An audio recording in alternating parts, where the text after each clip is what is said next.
cantava ma non si sentì mai solo e raccontava sempre a terra sola. Per i 100 anni della nascita di Roberto Murolo al Teatro Quirino di Roma recital di Angelica Sepe per rendere omaggio al grande artista napoletano scomparso nel 2003.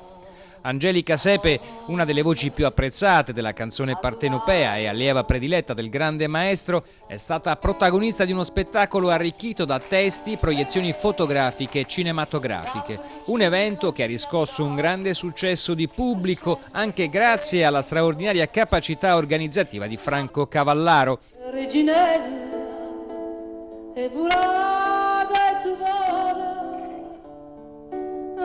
canta e non chiami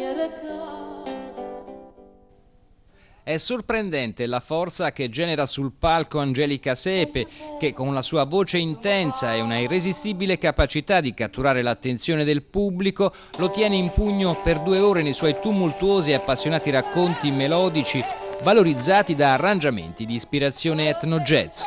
Insomma, un bellissimo viaggio nella canzone napoletana che racconta di Murolo e della sua amata Napoli, protagonista costante delle sue canzoni. Perché ho avuto la fortuna di studiare con lui, cantare con lui, mangiare con lui e giocare a carte. Murolo mi ha insegnato ad essere una cantante nel vero senso della parola. Cantante non è solo urlare, non è solo cantare a squarciagola, non avere solo una grande tecnica, ma cantare significa avere anche una grande anima.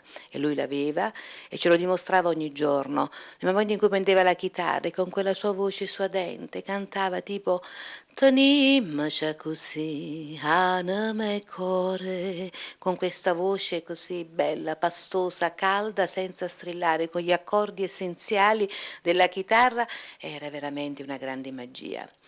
E poi mi ha fatto anche capire che il suo modo di cantare era molto simile agli standard americani. Lui aveva quindi questa nobiltà musicale incredibile, perché si avvicinava col suo modo di cantare e di suonare molto anche alla musica jazz, alla musica americana. Quindi la musica napoletana non deve essere solo quella dei vicoli o quella un po' maltrattata, o quella un po', ma cerchiamo di sostenere il patrimonio della musica napoletana classica, però come la cantava e la suonava Murolo, in modo elegante e nobile.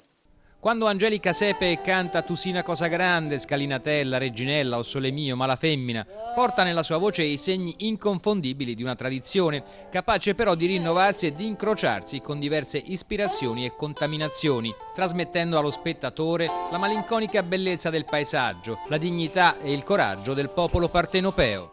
Ho immaginato Napoli come un posto dove arriva una grande corrente, no? Di relitti marini, relitti di tutto il mondo, si vanno a spiaggiare sul porto di Napoli, i napoletani li raccolgono e sono strumenti musicali, sono suoni di tutto il mondo, li mescolano e nasce la musica napoletana.